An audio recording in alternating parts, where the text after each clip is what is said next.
pero la historia comienza en Venezuela. A los 5 años yo experimento abuso sexual de forma placentera. Eso lo estaba compartiendo. Hay abuso sexual que es violento y hay abuso sexual que es placentero. El abuso placentero te hace, más que todo, a hacerte adicto al placer que te están haciendo sentir. Es manipulación, es por medio de juego, te hacen caricias acá, te hacen cosquillas allá, te dan placer, y una vez que te enganchan con ese placer, entonces pasan a un nivel más alto de abuso. ¿Qué ocurre? Que el abuso violento, el niño lo manifiesta, el niño comienza de nuevo a orinarse en la cama, se retrae, los padres van a ver un cambio, pero en el abuso que es manipulativo, persuasivo, por medio de juegos, el niño no manifiesta un cambio. Es muy difícil que los padres se den cuenta de lo que está pasando. Eso fue lo que yo experimenté desde los 5 hasta los 12 años. 7 años siendo abusado de forma constante, pudiera decir que quizás 1000 veces en total. La realidad es que ese abuso, a final de cuentas, me hizo pensar que yo había nacido así porque yo disfrutaba lo que estaba experimentando. A mí me gustaba lo que sentía y de hecho llegué al punto de ser yo mismo la víctima buscando al abusador como si el abusador me debía placer. Esto fue lo que me hizo pensar, de hecho, que había nacido así. Al mismo tiempo tenemos que en mi casa, mis papás se divorcian cuando yo tenía 7 años. Mi papá era un hombre machista. Yo sentía que él me reía por ser un niño amanerado, por ser un niño sensible. Eso en nuestras culturas latinas, eso no se acepta. Y al mismo tiempo, mi mamá era una mujer muy dura de carácter. Ella era la directora del colegio, como lo conté, y era un colegio militar. Imagínense ustedes, tener el militar en la casa y en el colegio. Era horrible. Todo esto a mí me hacía sentir que yo no era suficientemente que yo no era suficiente para mi mamá. Al mismo tiempo yo me comparaba con mis amiguitos de la escuela, con los amiguitos del vecindario. Yo decía, pero es que ellos son como más fuertes, como más machitos, y yo soy como más sensible. Y eso estaba todo como cocinándose ahí dentro de mí. A los 12 años ocurre un episodio, y es que mi papá me invita para que lo acompañe a un taller mecánico, y cuando yo estoy en ese sitio, un hombre se le acerca a él y mirándome a los ojos le dice, este es tu hijo, el que tiene cara de marica. Se lo dice así. Yo tengo 12 años, y me disculpo por la palabra. Yo tengo 12 años y yo en esa época uno no tiene la costumbre de responder a los adultos. Hoy día es otra cosa. Pero uno no le responde a los adultos. Y cuando este hombre dice eso, yo espero que mi papá me defienda. Pero él no lo hace. De hecho, me mira y me dice, responde algo, di algo. Yo no soy capaz de responder. Pero yo dentro de mí digo, ¿tú piensas que yo soy homosexual? Prepárate, porque vas a ver al más homosexual que hayas visto en toda tu vida. Ese día se la juré. ¿Qué ocurre? Que después de esto, sin buscarlo, me doy cuenta que aparece de la nada un superpoder. Ese superpoder que aparece de la nada un superpoder. Ese superpoder me da la capacidad, sin pedirlo, sin nada, me da la capacidad de mirar a otro hombre a los ojos, 1 o 2 miradas, y yo sé que ese hombre desea tener relación sexual conmigo y que podemos irnos a la cama sin ni siquiera conversar. Eso en el mundo gay se le llama el gaydar o radar gay. Y yo digo, bueno, ya me gusta lo que disfruto, ya me gusta lo que hago, y aparte ahora tengo este superpoder, pues saquémosle provecho. Y yo me empiezo a conectar con hombres teniendo 12 años, con hombres adultos. Miradas acá, miradas allá, y yo disfrutaba, tanto que en un punto llega alguien y me ofrece dinero, y después de tener relaciones pues me da dinero, y yo dije, bueno, me gusta lo que hago, tengo el superpoder y aparte me dan dinero, esto es un buen negocio. Así lo veía, ¿verdad? A los 15 años yo me encuentro siendo muy rechazado, con mucha discriminación por ser un niño más sensible. Ya yo entiendo lo que es la homosexualidad, que hay un rechazo a los homosexuales, y en ese momento descubro lo que es la comunidad LGBTQ+. Cuando yo descubro esta comunidad y de repente me dicen, no, Carlos, acá tú eres bienvenido, acá te recibimos, te amamos, te aceptamos, eres libre de expresarte como quieras, deja caer las plumas como quieras, nadie te dice nada. Y yo dije, pero perfecto, imagínate tú, qué maravilla. Allí, en ese momento, cuando me dicen, puedes ser lo que quieras ser, eres libre de sentirte, aquí eres aceptado, puedes expresarte como tú sientes que eres, es en ese momento donde nace ese orgullo de ser gay. Porque digo, a partir de ahora me voy a reconocer, me voy a aceptar de esta manera, así me siento.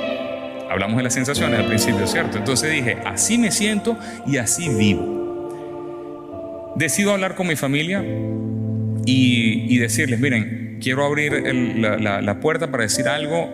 Yo en la infancia atravesé esto y esto, y lo expongo para que protejamos a los más pequeños de la familia y que no vivan lo mismo. Pero al mismo tiempo quiero que sepan que soy homosexual.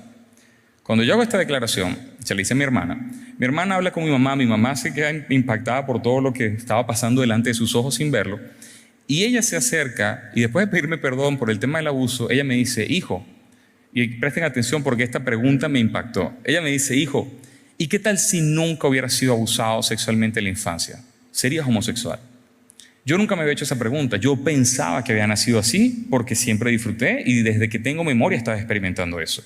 Pero cuando ella me hace esta pregunta, yo dije, wow, yo nunca había pasado eso por mi mente. Pero es verdad, ¿qué tal si yo nunca hubiese sido tocado por un hombre? ¿Qué tal si nunca hubiese tenido ninguna experiencia? ¿Es que yo estaría acá? ¿Es que estaría experimentando esta atracción? Quizás no, pero ¿cómo lo sé? Nadie me da respuesta. Muchos psicólogos dicen, no, que el abuso sexual no tiene relación con la orientación sexual y que realmente no todos los hombres abusados son homosexuales y no todos los homosexuales fueron abusados. Yo entiendo eso, pero a mí qué me importa lo que me digan de los demás. Yo estoy hablando de mí. Yo dije, yo tengo la libertad de creer que si tal vez no hubiese estado allí no sería homosexual. Y en ese momento es como que empiezo ahora a luchar contra lo que siento. Viví por lo que sentía, pero en este momento paso a la segunda etapa donde lucho contra lo que siento. Fui a una psicóloga, la psicóloga me dijo, Carlos, sería interesante que tu vida no fuera el resultado de lo que otra persona decidió sobre ti. Y cuando ella me dice eso, me dice, sería interesante que tu vida no fuera el resultado de lo que otra persona decidió sobre ti, que ahora en adelante tú puedas escoger lo que tú quieras hacer, pero que sea tu decisión y no la de otros. Y yo dije, me acuerdo bien que cuando yo era abusado en la infancia, de una u otra manera los abusadores me hacían pensar que yo existía, que yo había sido creado que para ser objeto de placer para los hombres. Yo quisiera que las cosas fueran diferentes. A partir de ahora decido que quiero ser heterosexual.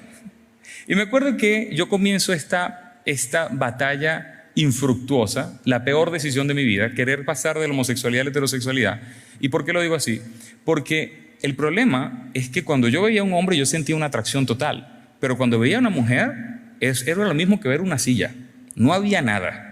Entonces digo, bueno, pero si este es el camino que tengo que tomar, porque no le quiero dar la razón a mis abusadores, pues me tengo que forzar a estar con mujeres. En esta posición me hago una novia y con esta novia busco tener intimidad, pero horrible, porque en mi mente tengo que pensar en hombres y cuando estoy con ella pues es un desastre y después salgo corriendo de allí a acostarme con hombres y era un adicto al sexo que ya no tiene paz ni con hombres ni con mujeres y me encuentro en ese estado cuando de repente un día vamos al cine y cuando estamos yendo al cine resulta que habíamos visto todas las películas de la cartelera salvo una que se estrenaba ese día. Cuando estamos allí, yo pregunto para comprar los tickets y me dicen, mira, no, la película está vendida. Hoy es viernes y están vendidas hasta el próximo martes. Y dije, wow, qué película tan rara. Alguien nos escucha, se acerca y me dice, mira, yo tengo 2 tickets para la película, quisiera comprarlos, es la función que comienza ahora. Y yo le digo que sí. Y la persona me dice, ¿ustedes son cristianos? Yo le digo, ¿qué es eso? Y él me dice, y la muchacha que estaba conmigo, esta novia me dice, no, nosotros somos católicos. Y yo dije, sí, somos católicos. Yo no sabía nada.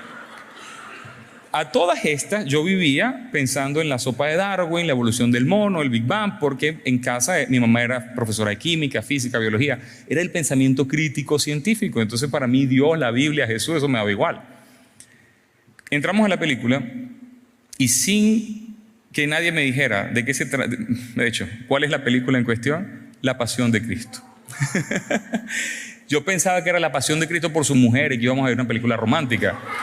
Pero sin que nadie me explique, yo entiendo, viendo la película, que Jesús hizo eso por mí, que Él me quería dar una nueva vida, y ya yo quería una nueva vida. Y yo me acuerdo que yo salgo de esa película como un evangelista y empiezo a decirle a todo el mundo, vaya a ver esa película, tiene que ver esa película tiene algo, vayan a ver la película. Pero yo ni siquiera sé que es verdad la película, o que lo que cuentan ahí es verdad. Hasta que un día hablo con una señora y esta señora me dice, sí, Carlos, lo que viste allí es verdad, Jesús hizo eso por ti. ¡Wow! Y dije, cuéntame más. Y ella pasó 3 horas explicándome desde Génesis hasta el Apocalipsis, me contó toda la Biblia, mostrándome a Jesús por toda la Biblia. Y luego ella me dice, cuando entiendas que Jesús y el Padre son uno, ese día te va a pasar algo. Yo dije, wow, ok.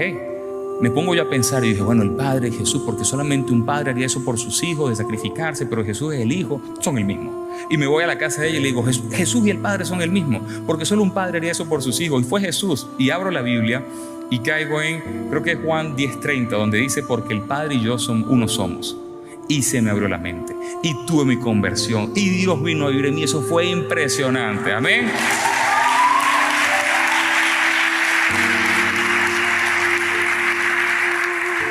Levanten las manos el que esté de acuerdo que cuando hay un encuentro con Dios la vida nos cambia. No fue mi caso. Tengo un encuentro con Dios y la vida se me hizo peor. ¿Por qué? Porque en este momento yo estoy impactado por lo que Dios había hecho por mí. Pero lamentablemente entro en una iglesia donde el enfoque no es lo que Dios hizo por nosotros, sino que se trata de lo que nosotros tenemos que hacer por Dios. Se trata de una carga religiosa, como estaba hablando la pastora, una carga religiosa tan pesada que yo lo que paso ahora es a conocer la ley. Entré por la gracia, pero continué por la ley. Me acuerdo que yo le decía al pastor, bueno, ya yo quería cambiar, yo no quería ser homosexual. Y pues quiero ser heterosexual, porque ahora más todavía que sé lo que dice la Biblia, y esta es mi decisión, a mí nadie me lo está imponiendo, y aparte de eso no tengo una novia, tengo otros novios también, y me acuesto con hombre y con mujer, y veo pornografía, y ¿qué hago? ¿Qué puedo hacer? Y el pobre pastor ni sabía qué hacer conmigo. Y él me decía, bueno, hijo, tienes que obedecer la palabra, tienes que dejar el pecado. Yo, ok, dejo el pecado, que es la palabra. Ahí tenemos un texto que se encuentra, ya no sé si se los pasé o no, pero 1 Corintios 15:56 dice claramente que el poder del pecado está en el mandamiento.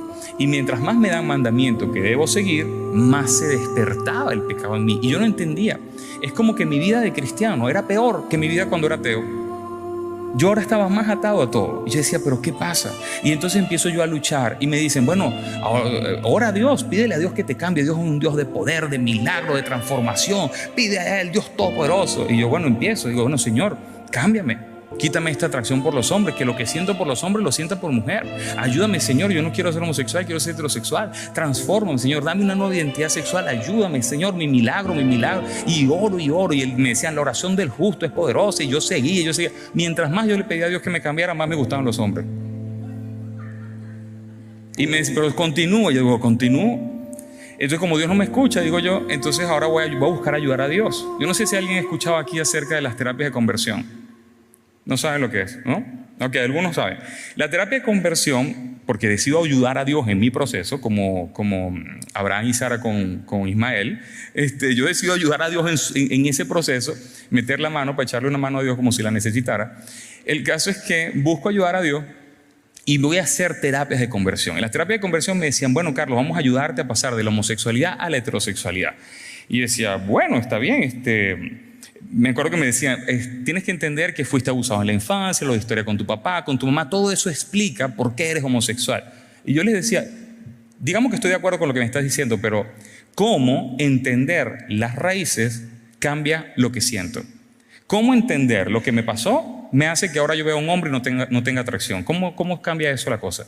Y no sabían qué decirme. Yo le digo, a mí no me interesa mi historia, a mí lo que me interesa es cambiar esto que siento. A mí me interesa que cuando yo vea a un hombre no sienta esa atracción, ese deseo carnal, ese deseo sexual. Yo no quiero sentir esto, ¿cómo hago? Y nadie sabía qué decirme. Y los consejos que me daban eran peores. El caso es que yo salía de cada sesión de allí más convencido de cuán homosexual yo era. Ese era la única resultado de eso. Salgo de allí más deprimido, peor, pero digo yo, bueno, pero tengo que seguir. Y seguí en la iglesia. Pasaron 3 años, mi hermana muere en un accidente, me molesto con Dios y le digo, tú no eres tan buen Dios como tú dices. Yo no sé quién se ha peleado aquí con Dios, pero yo me peleé con Dios. Yo le digo, no sé, tú no eres tan bueno como tú dices, ni me protegiste en la infancia, ni protegiste a mi hermana, ni escuchas mi oración, ni me quieres cambiar, ¿sabes qué? Yo me voy de acá. Yo me voy. Yo sabía que la Biblia era la verdad, porque había tenido esa convicción, pero no lograba conectar la Biblia con mi vida. Y yo decía, es que no logro, pero bueno, me voy. Y me voy no como separándome de él, me voy diciendo, a ti te molesta el pecado, toma, te doy doble tanda. Y me voy más abajo todavía en el pecado, porque ya que no me escuchan, entonces toma esto. Así pensaba yo. En ese proceso me hago un novio, voy a la iglesia, vuelvo a la iglesia, le digo al pastor, mire pastor, antes era mi situación, ahora es la misma pero con novio. Y él, pobre, pero es que no sabía qué hacer, él decía, pero bueno, tienen que separarse y obedecer. El pobre no sabía qué hacer. Nos decidimos cambiar una iglesia grandísima, como de 5,000 miembros, porque dijimos, por lo menos acá, entramos, damos el diezmo, solamente estamos el uno con el otro y nos vamos de aquí, nadie nos dijo nada y algo de esto debe ser bueno para Dios. Tratamos en nuestra fuerza. El caso es que él y yo dijimos, bueno, vamos a a buscar cambiar y salgamos de esto juntos. En ese salgamos de esto juntos, duramos 7 años de relación. Conozco un matrimonio que duran menos. 7 años de relación. Y en ese proceso, recuerdo que dijimos, bueno, ya, o sea, seguimos cambiando hasta que un punto nos mudamos a Canadá y en Canadá, esto no lo comenté, pero él me dice para que nos casemos. Carlos me dice, ya hemos luchado mucho, vamos a casarnos. Yo le digo, pero ¿cómo? Somos cristianos, no podemos casar. Entonces, el caso es que en ese punto él me dice, bueno, déjame libre. Y yo le dije, ok, eres libre. Entonces se acaba la relación. Y yo digo, no puede ser. En este momento, yo tengo 11 años desde que vi la pasión de Cristo hasta este momento y mi vida es peor que antes. Tengo 11 años luchando contra lo que siento. Al principio vivía por lo que sentía, luego de conocer a Dios lucho contra lo que siento y dije en este momento, quizás tengo que comprender las cosas diferentes. Y me voy a internet y busco cómo ser gay cristiano. El que buscan como que sea hombre, y bueno, y eso es lo que me pasa a mí. Y dije, bueno, me hago gay cristiano. Tengo que cortar un montón de versículos bíblicos, ponerlos de lado, porque no me conviene, pero esto lo agarro así, lo tiro de los pelos y me hago cristiano. Me hago gay cristiano. Y me acuerdo que comienzo a anunciarlo a mi familia. Les digo, miren, se acabó, ya no sigo luchando con esto, a partir de ahora soy gay cristiano. Ya no hay más closet, porque yo entraba y salía de ese closet, que ese pobre closet ya tenía puerta giratoria. Eso era todo el tiempo. Yo estaba en una lucha y decía, bueno, Señor, es que así me siento, pues entonces salgo del closet, soy homosexual. Y decía, sí, pero es que la palabra dice, entonces vuelvo adentro. Ah, no, pero es que esto es lo que siento, y para afuera. No, pero es que la palabra dice, y para adentro. Y así estaba, era horrible. Imagínense, yo lo digo de forma cómica, pero imagínense el tormento. Fueron demasiados años.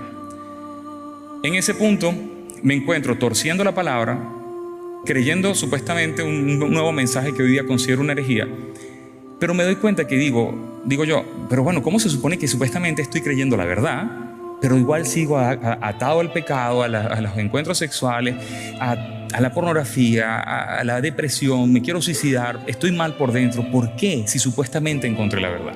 En ese proceso viajé a Perú, conozco en un contexto de trabajo, y conozco una pareja allá que me impactó de una forma impresionante. Y presten atención a esto y guárdenlo en sus corazones para ustedes y llévenselo allí y pónganlo en práctica. Ella, Yubiris, y él, su marido Leo, eran personas que estaban en una intimidad tan fuerte con Dios que ellos no conocían mi historia, no conocían lo que yo había vivido, lo que yo estaba pensando, la herejía que estaba creyendo, no me estaban discipulando, pero la presencia de Dios en ellos era tan fuerte que aquello se les salía por los poros.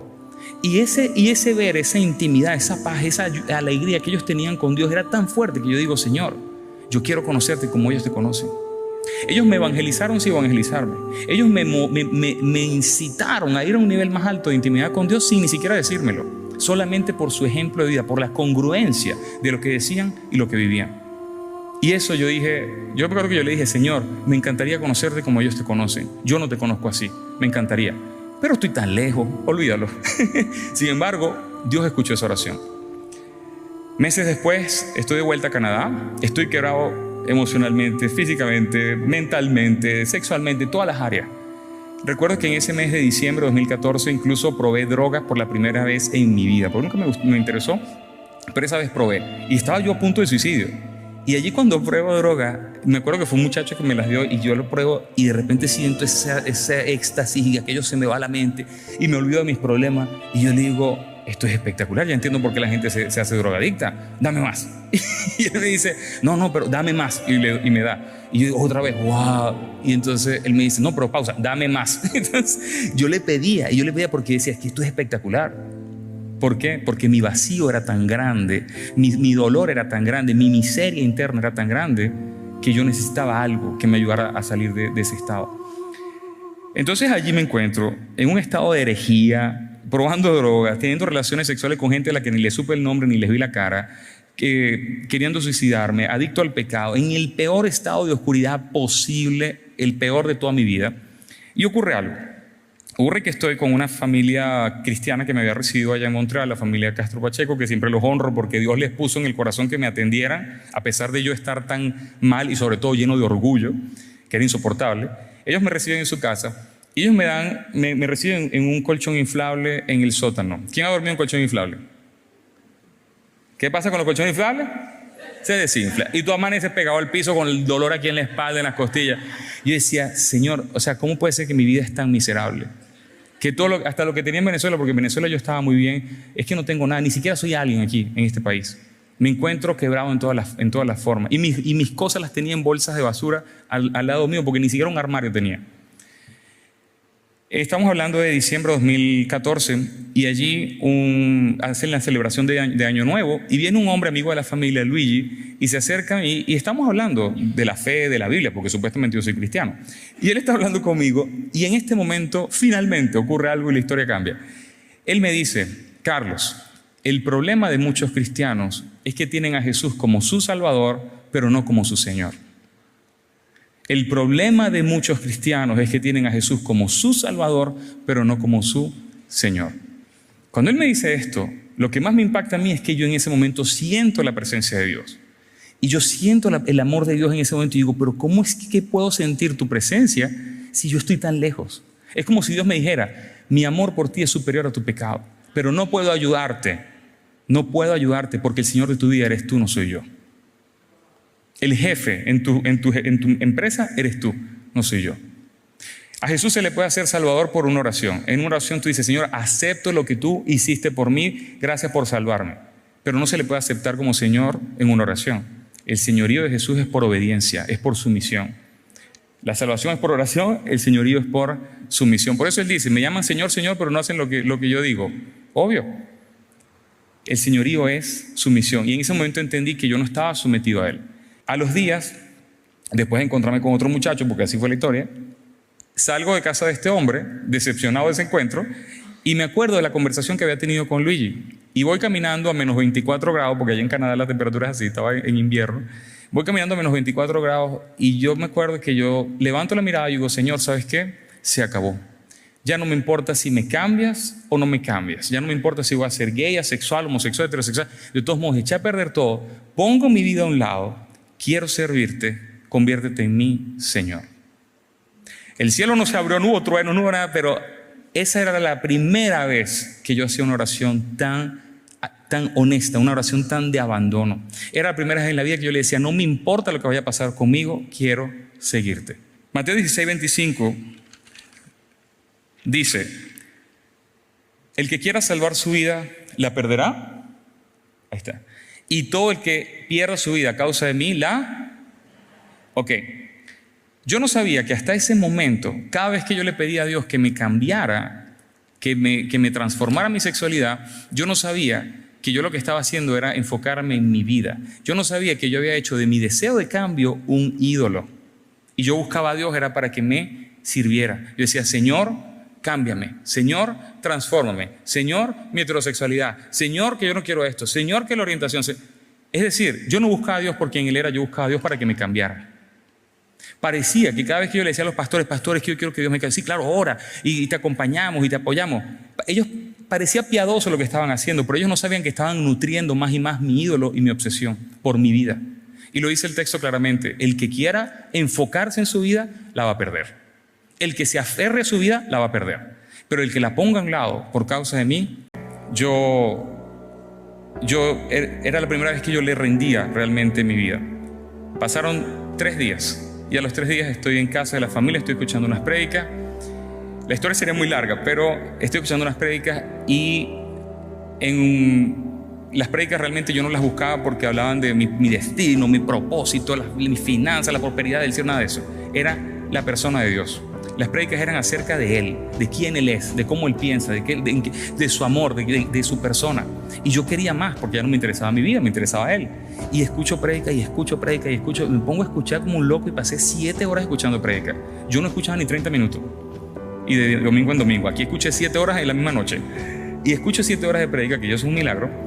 Y en un momento dado, y esta es mi historia, esto no aplica para todo el mundo, esto es lo que yo viví y como viví lo cuento.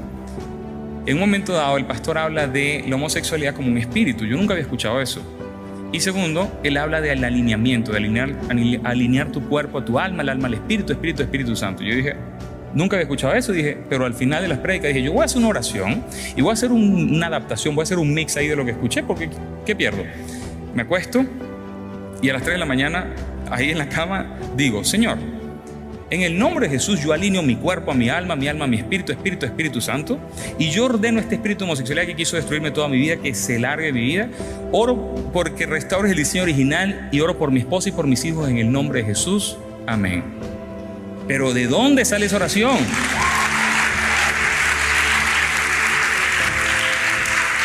Digo, ¿de dónde? Yo con lo que les he contado saben que no era espiritual nada, ¿eh? Entonces, ¿de dónde sale esta oración? Pero Señor, ¿de dónde sale? Y allí inmediatamente sentí que había pasado un switch, como un switch aquí en el pecho. No manifesté nada de eso, solamente un switch. Y yo dije, aquí pasó algo, aquí ocurrió algo. Agarro mi teléfono, que era una biblioteca de pornografía homosexual, y cuando la abro, me doy cuenta que no siento nada. Que estoy viendo las imágenes y no siento nada. Y dije, ¿qué? Y escuché la voz de Dios por primera vez diciéndome, ahora ve y cuenta a todos lo que Dios hizo por ti. Amén.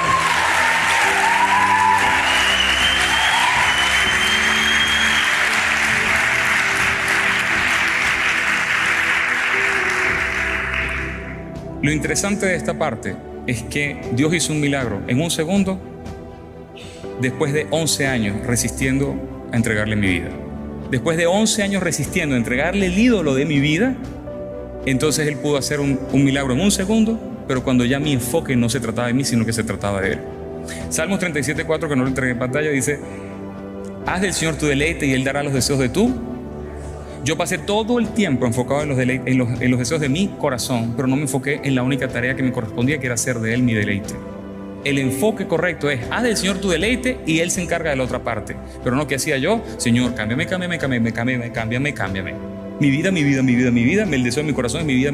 Cuando finalmente puse mi vida a un lado y le dije, me deleito en ti, tac, Él hizo. Él quiere dar los deseos de tu corazón, pero es necesario que tu corazón esté rendido en su deleite. Él lo quiere hacer, Él mismo, Él que lo está proponiendo, pero es necesario que le entregues el corazón. Ahora, podemos decir que esto es un milagro y que de hecho después mis ojos fueron abiertos, se me cayó el velo del sexo con hombres, entendí que el sexo con hombres es por detrás y que por detrás pues uno va al baño y hace lo que ustedes saben, y que todo eso de repente yo lo veía natural, pero yo digo, bueno, pero si uno utiliza papel sanitario para esto, ¿cómo es que tienes intimidad y que se te pega tuyo? Y dices, ¿pero qué es esto? Y mis ojos se abrieron y dije, no puede ser, ¿cómo pasé yo toda mi vida revolcado con hombres, con sexo, con excremento? Pero es que esto es que es así. Y se me abrieron los ojos. Y una cosa es que yo no sintiera atracción de lo que estaba viendo en fotos, pero no sentir el deseo porque me dio asco lo que hacía, eso es otro nivel. Yo hasta ese momento me había acostado con más de 600 hombres a lo largo de mi vida. Si yo me acostaba con tantos hombres es porque me gustaba. Pero cuando el Señor me muestra el velo que yo tenía delante de mis ojos, que no me permitía ver la práctica que yo estaba haciendo, entonces allí comprendí que realmente el milagro era intenso, era extremadamente alto. Ahora, aquí hay un punto muy importante. Mucha gente quiere milagro, amén, pero muy poco quiere renovación de la mente. La continuidad de un milagro se encuentra en la renovación de tu mente. El pueblo de Israel, cuando Dios lo sacó de Egipto, lo sacó con milagros como nunca ninguna otra generación ha visto. Pero ¿qué pasó? Cuando estaban del otro lado, porque no cambiaron sus maneras de pensar en sus corazones, querían volver atrás. El milagro no te sostiene a lo largo del camino. 10 fueron los sanados por Jesús, los leprosos, y solamente uno volvió. Es necesario que renueves tu mente. Lo que estaba diciendo la pastora, un espíritu sale y él va a querer volver porque él consigue la casa vacía. Si la casa no está llena de la palabra, si la casa no está llena de su presencia, si la casa no está llena de una mentalidad que está alineada a la de él, ahí vuelve cualquier cosa. Entonces, donde el Señor me llevó después de este milagro fue a renovar mi mente, pero no renovar mi mente respecto a mi sexualidad. Eso fue lo último que él hizo. Él me ayudó a renovar mi mente respecto a Él. Dejas de sentir, ¿cómo dejas de lado tú lo que es tu identidad? Porque eres una misma cosa. Cuando me decían, no, Dios ama al homosexual, rechaza la homosexualidad, yo no entendía porque la homosexualidad y yo éramos uno. Entonces es como que me dijeran, Dios quiere que dejes de existir, tienes que dejar de ser. Cuando a una persona tú le dices, mira, tienes que dejar de ser, eso realmente es discriminatorio. Eso es como si habláramos de raza y rechazan a alguien. ¿Por qué? Porque es de raza negra, lo estás rechazando por quién él es. Entonces, cuando tú dices a alguien, no, robar, matar, mentir, ser homosexual es lo mismo, la persona no comprende ese mensaje. No porque sea mentira, sino porque dentro de sí la homosexualidad es su identidad. Entonces, hoy día comprendo que no se trataba que yo me arrepintiera de ser homosexual, o que, mejor dicho, que me arrepintiera ni de ser homosexual ni de las prácticas que hacía. Mi verdadero arrepentimiento consistía en dejar de identificarme con lo que sentía. Comenzamos hablando del reino de la palabra y el reino de las sensaciones. Viví por lo que sentía, luché contra lo que sentía, tuerzo la palabra por causa de lo que siento. Esos fueron los 3 estados que tuve. Pero cuando le rindo el corazón al Señor, entonces el Señor me muestra que nunca se trató de cambiar sensaciones. Nunca se trató de cambiar sensaciones. Se trataba de cambiar el enfoque en donde yo estaba poniendo mi identidad. Que ya dejara de identificarme por lo que sentía para que pasara a identificarme de nuevo por su palabra. Porque el Señor nos retoma al estado original en Él. Nos trae de las tinieblas y de cualquier otra identidad de vuelta a Él y al reino de su palabra. Amén.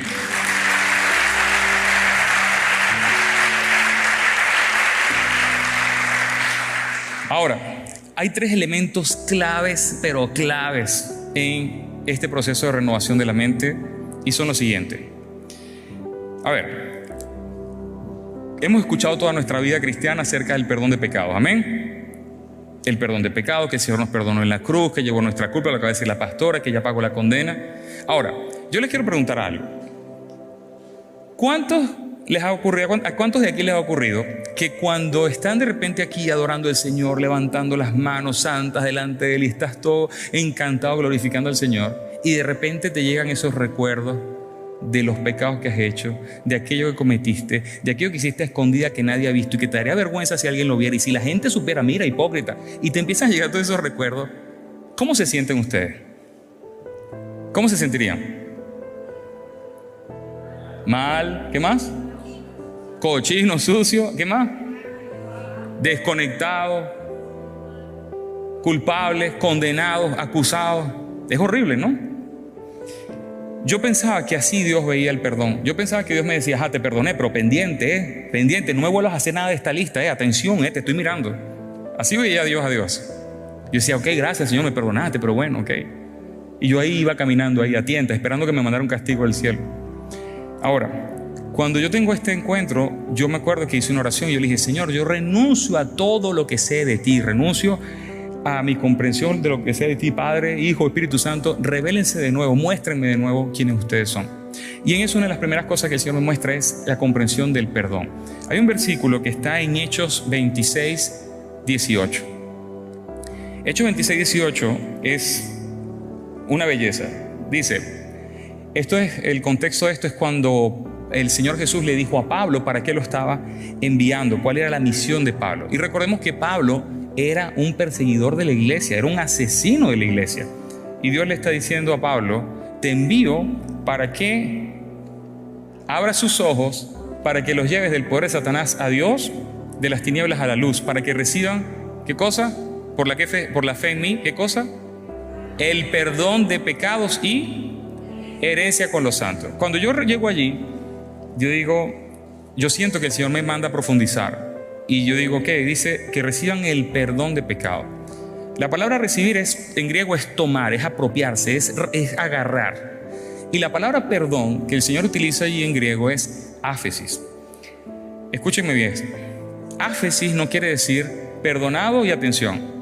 Áfesis quiere decir perdonados, dejándolos como si nunca hubieran cometido lo que cometieron.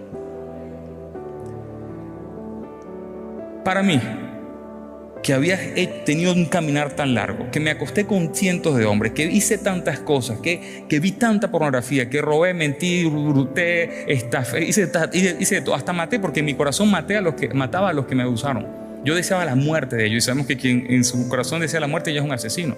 Yo hice todos los pecados que están en la lista completa. Pero acá el Señor me dice, delante de mí quiero que recibas, quiero que te apropies, quiero que agarres ese pecado que te deja como si nunca lo hubieses hecho. No porque no lo hiciste, sino porque Él lo llevó, porque Él ya llevó la condena. Como ya no soy mi Señor, sino que mi Señor es Él, yo no le discuto. La arrogancia no es creerse la gran cosa porque tenemos dinero y un buen carro. Eso es estupidez, eso no es arrogancia. La arrogancia es cuando le discutes a Dios. Si Dios te dice, te perdoné y te dejé como si nunca hubieras hecho lo que hiciste, y tú le dices, no, Señor, pero es que mira lo que hice. ¿Quién eres tú para discutirle a Dios? Dios no le pidió opinión a nadie para escribir la Biblia.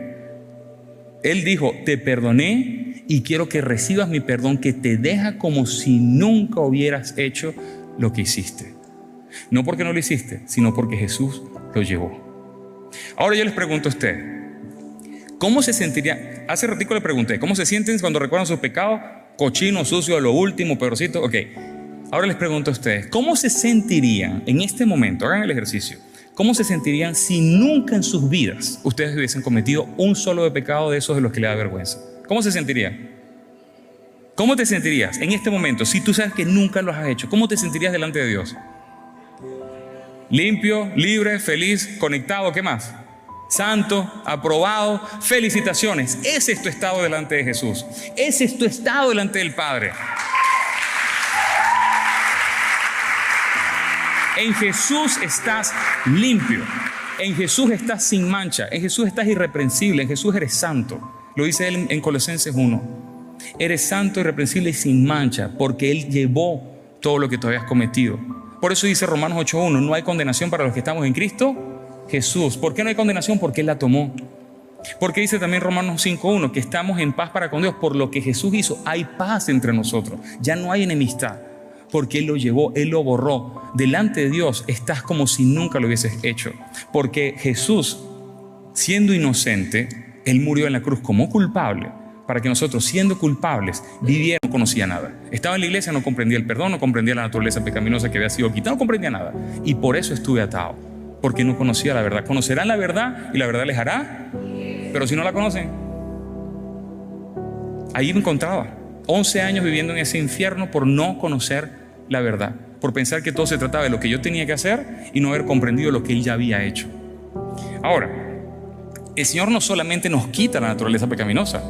Sabemos que los que estamos en Cristo Jesús somos una nueva, 2 Corintios 5:17, somos una nueva criatura.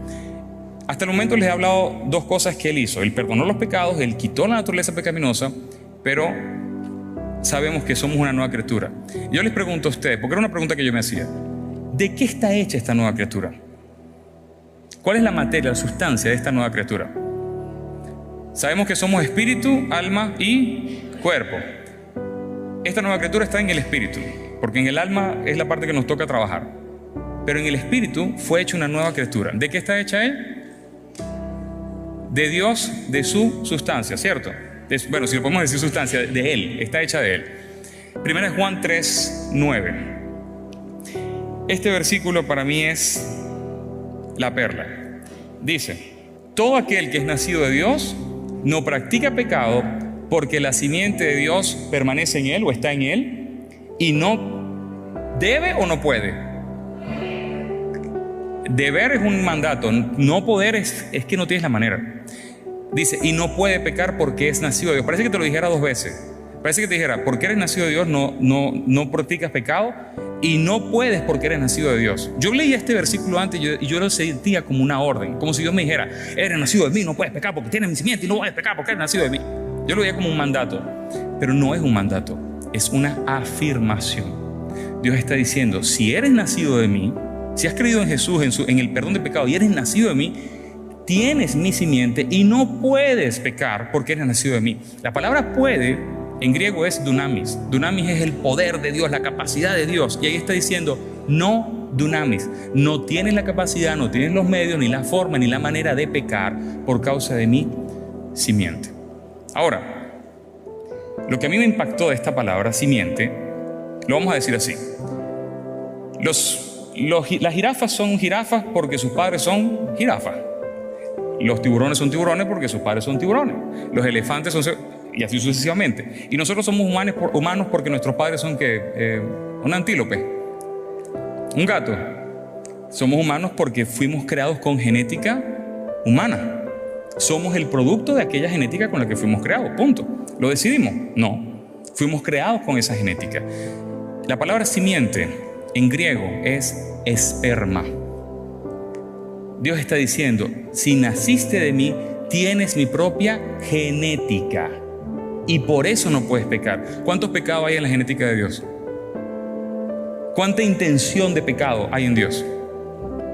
Ninguna. Y Dios te está diciendo, y con esta misma genética te creé. Amén.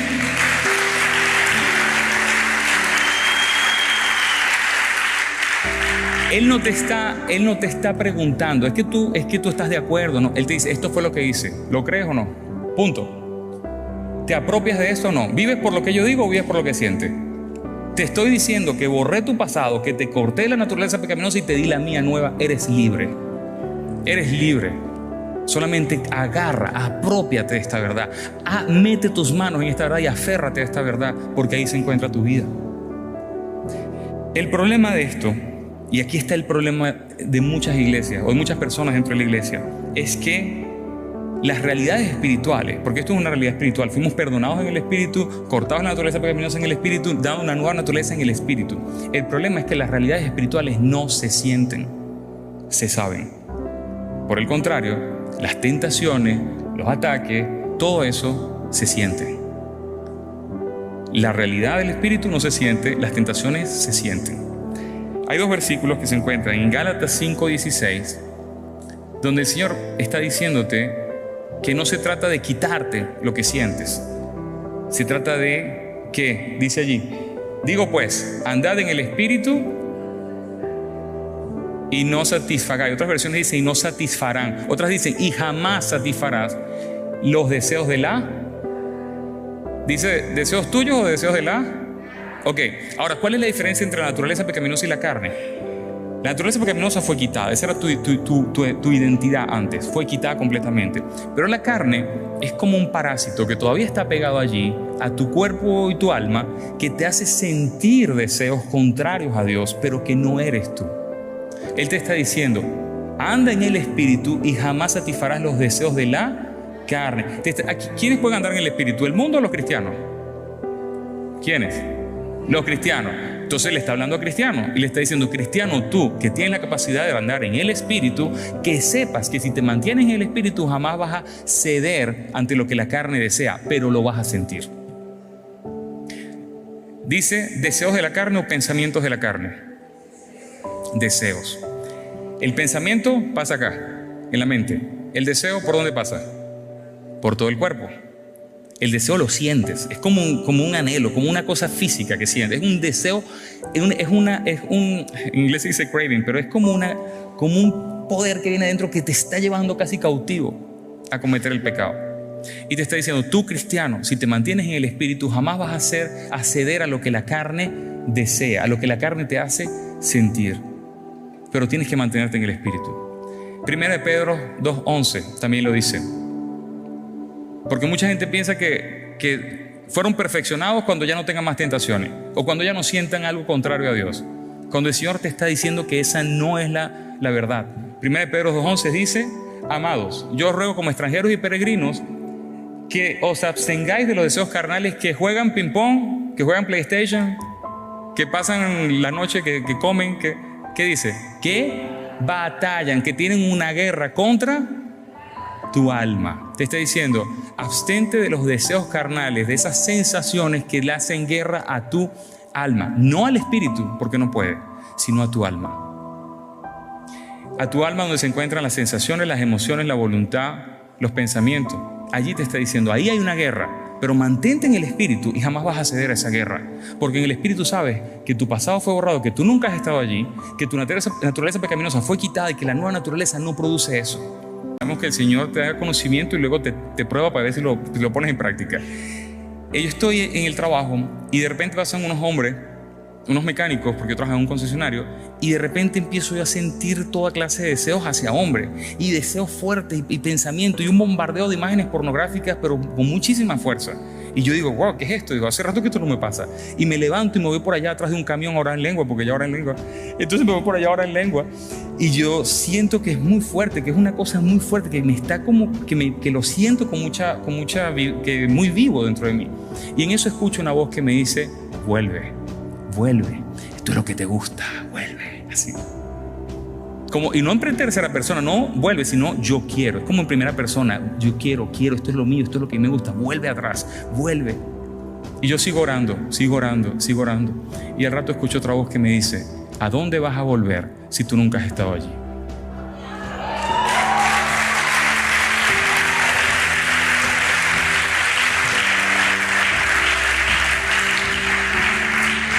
Y en ese momento el deseo desapareció. Entonces, cuán injusto fue para mí colocar mi identidad en sensaciones que van y vienen, cuando podía colocarla en la palabra que nunca cambia. No se trata de vivir por sensaciones, se trata de vivir por la verdad. ¿Quiénes son acá españoles recientes, que hayan obtenido su nacionalidad recientemente? A ver, la hermana acá, ¿hace cuánto recibió su nacionalidad?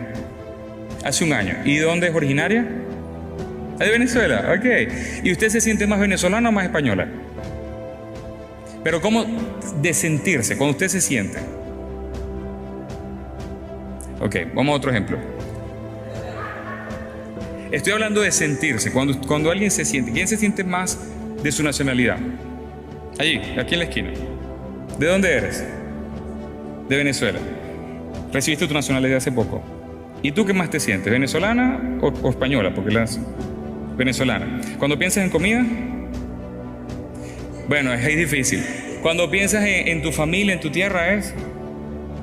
Y que digamos que te sientes española, no tanto así. Ok, yo considero que tú eres un hipócrita y que tú no deberías utilizar tu pasaporte español hasta que tú te sientas española. Y cuando tú vayas al aeropuerto, tú vas a mostrar tu pasaporte venezolano y no vas a pasar con el español porque tú no te sientes española.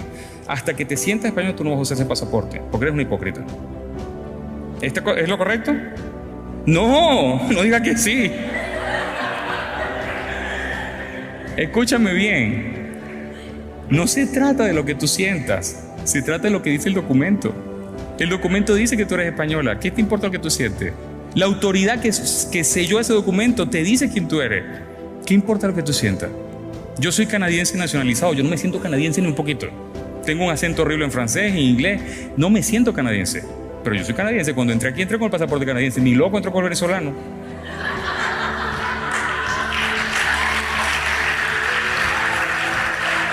Yo no me siento canadiense, pero el papel dice quién yo soy y la autoridad que refrenda ese papel me lo indica. Lo mismo es con la identidad en Cristo. No importa lo que sientas, importa lo que dice la Biblia. Y Él es la autoridad que dentro de ti te confirma que esa es la verdad. ¿Qué importa lo que sientas?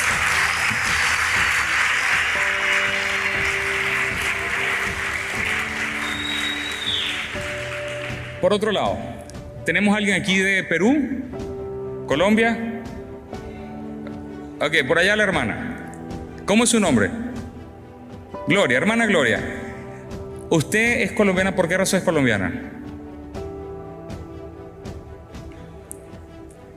Ah, sí, y así de fácil. O sea, usted no luchó por esa tierra, usted no estuvo con Simón Bolívar, usted no batalló contra los enemigos, y así de fácil usted es colombiana. Eso es muy fresco, ¿eh? Usted no se ganó esa nacionalidad. Yo le recomiendo que usted vuelva a Colombia y le diga al gobierno, miren, me quitan la nacionalidad, yo tengo que pelear por este país, yo tengo que hacer las cosas bien por este país, y cuando yo me la gane, entonces me la dan. ¿Tiene sentido, sí o no? No tiene sentido. La nacionalidad que es por nacimiento, la obtienes porque alguien luchó la batalla de independencia para que tú tuvieras esa libertad.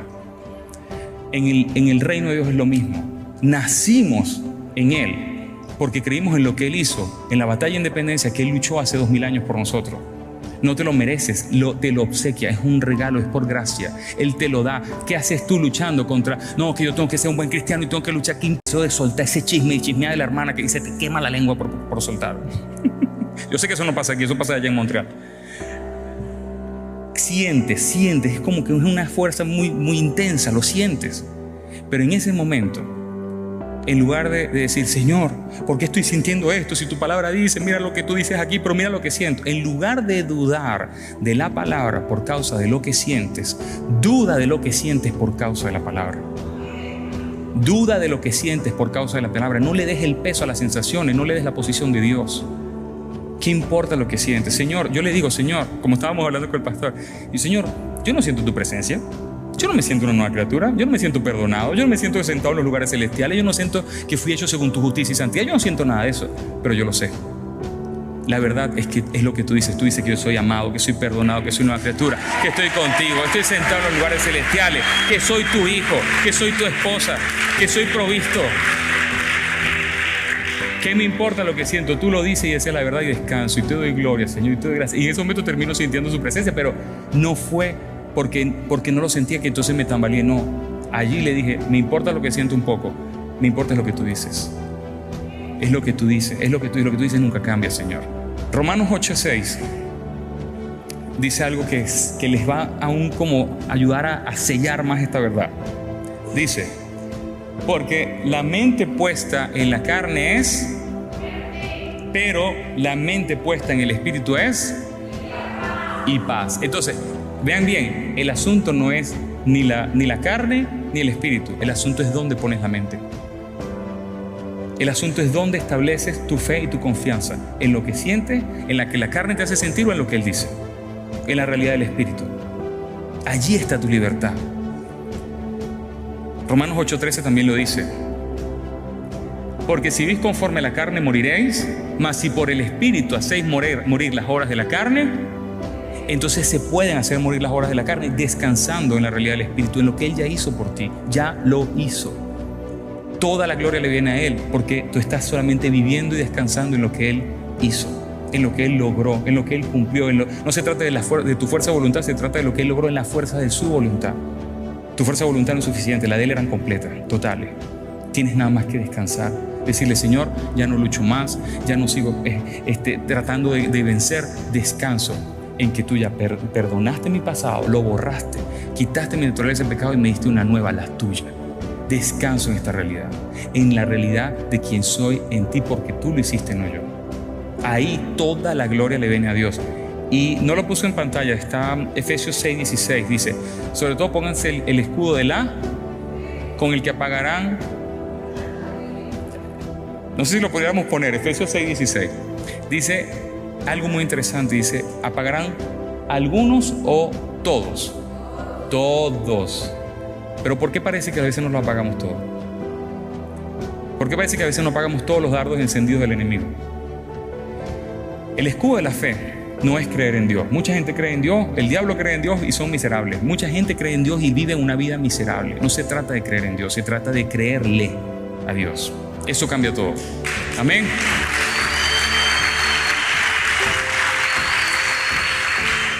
Ponte el escudo de la fe y dile, Señor, yo creo en lo que tú hiciste, yo creo en tu perdón, yo creo en lo que tú lograste, yo creo en esa circuncisión de naturaleza pecaminosa, yo creo en mi nueva criatura, yo creo en mi genética, en ti. Te doy gracias, Señor. No hay nada que el enemigo pueda atacarte en esa posición. Nada, nada.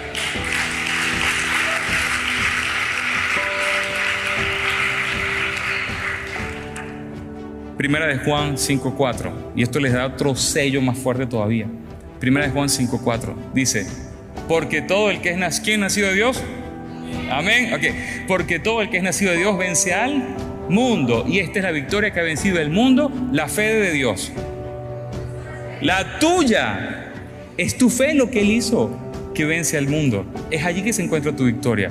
En cuando crees a lo que Él hizo, en cuando descansas en lo que Él hizo, en cuando reposas en lo que Él hizo, allí tienes victoria. El Señor hizo una salvación perfecta, espectacular, total. Solo necesita que la creamos. Lo único que nos corresponde a nosotros es creerla, aceptar lo que Él dice sin discutirle, dejarle ser Señor por encima de nuestras opiniones y sensaciones y nuestra percepción. ¿Qué importa lo que tú ves? ¿Qué importa lo que tú sientes? ¿Qué importa nada? Lo que importa es lo que Él dice. Al final de cuentas, Dios es fiel a su palabra, no a la nuestra. Perdón, yo le digo, Señor, y cuando yo tengo una relación, si me llego a casar y tenga relaciones íntimas con mi esposa, ¿qué va a sentir ella? Esa fue mi pregunta. Y el Señor me dio una visión, y en la visión me mostró cómo ella tenía placer, cómo esa mujer explotaba de placer de estar conmigo. Y en ese momento yo entendí que durante muchísimos años yo me había sentido poco hombre. Y allí Dios me estaba diciendo, no eres poco hombre, vas a poder darle placer porque fui yo quien te creé. Y dije, wow.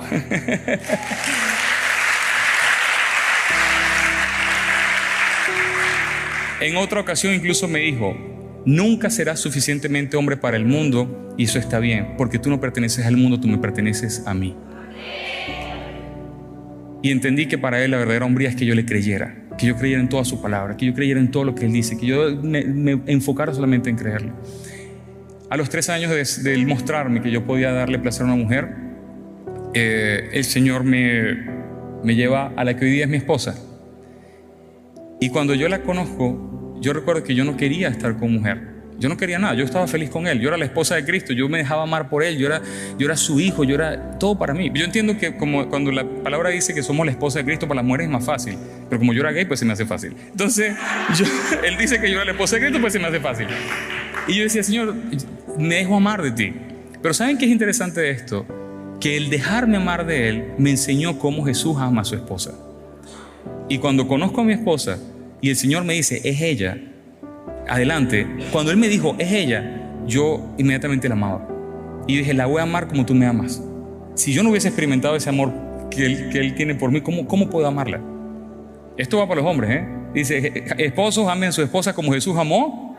Si tú, iglesia, si tú, hombre, no sabes cómo Jesús te ama, entonces ¿cómo amas a tu esposa? Ahí el Señor me lo mostró. Y yo, cuando él me dice: es ella, yo la amaba. Inmediatamente la amo, dije yo. Y me acuerdo que a los 10 días me declaré.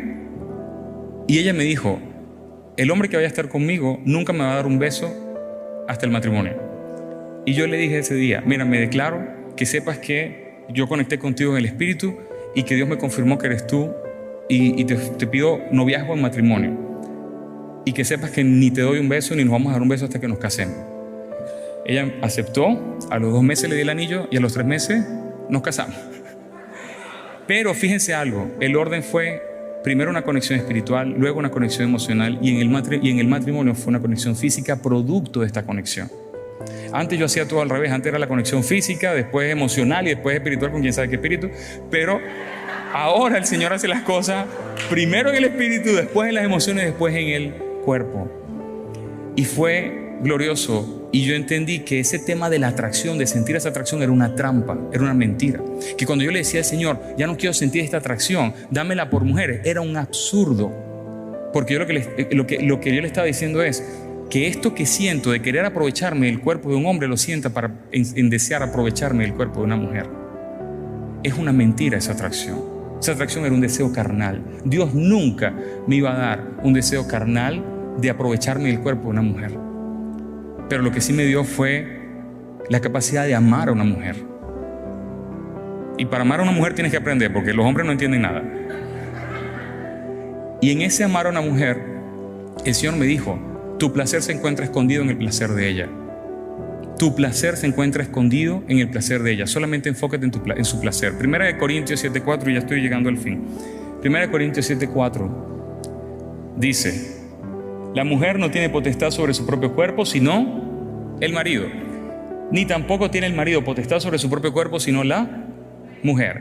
Yo leía eso y yo decía: bueno, Señor, ¿por qué es esto? ¿Estás promoviendo la violación o qué? Yo no entendía nada. Pero hoy día lo comprendo diferente. Dice: marido, tú no te ocupas de tu sexualidad sino la de tu esposa. Esposa, tú no te ocupas de tu sexualidad sino la de tu marido. Cuando yo entendí eso, yo dije: entonces esto no se trata de mí. Nunca se trató de mí, de mi placer y de mi atracción. Se trata de amar y proveer a su cuerpo placer. Utilizar que mi cuerpo, el único objetivo de mi cuerpo sea su placer. Entonces, antes yo vivía por la atracción y vivía pecando. Y tenía placer porque si no, no hubiese estado tanto tiempo allí. Pero hoy día, que no vivo con esa atracción, yo no veo a mi esposa y quiero aprovecharme de eso, no pasa, y gracias a Dios no pasa. Y que, por cierto, no soy heterosexual, tampoco me considero heterosexual, porque a mí no me gustan las mujeres, nada más me gusta ella, yo soy mi esposa sexual. En esta posición, yo cuando la veo a ella, en lo que yo pienso es: ¿cómo hago para darle placer? ¿Qué hago para que ella se sienta bien? ¿Qué hago para que ella esté llena? ¿Qué hago para que ella se sienta plena en el corazón? ¿Cómo la busco sexualmente? Barriendo la casa, pasando la mopa, limpiando el cuarto.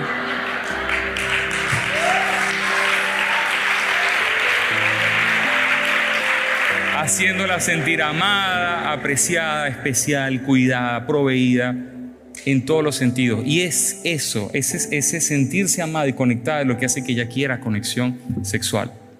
Y allí entendí que incluso en la intimidad sexual, mi enfoque sigue siendo ella.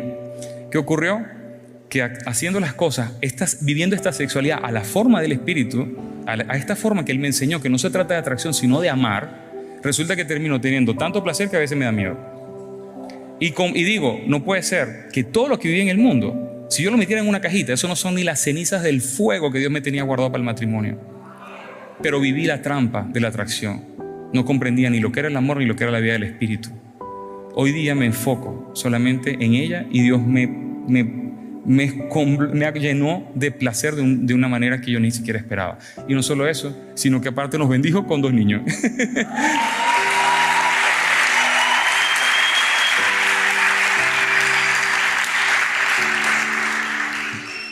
Yo sé que hay gente que me ha dicho, Carlos, tu matrimonio es el sello de tu testimonio. Pero yo no estoy de acuerdo con eso. El sello de mi testimonio es Jesús. El sello de mi vida es Jesús. Mi matrimonio es una consecuencia de ese sello. Lo que yo estoy viviendo hoy día es una consecuencia de ese sello. Esta nueva vida que Él me dio, esta oportunidad de servir, de ayudar a la iglesia, de equipar a la iglesia, de ayudar a la gente a rendirle el corazón, eso es solamente una consecuencia de ese sello, de haberle entregado, de haberle rendido el corazón, de haber rendido los ídolos, de haber rendido todo, mi comprensión, absolutamente todo, solamente para conocerlo y alinearme a lo que Él decía sin discutirle.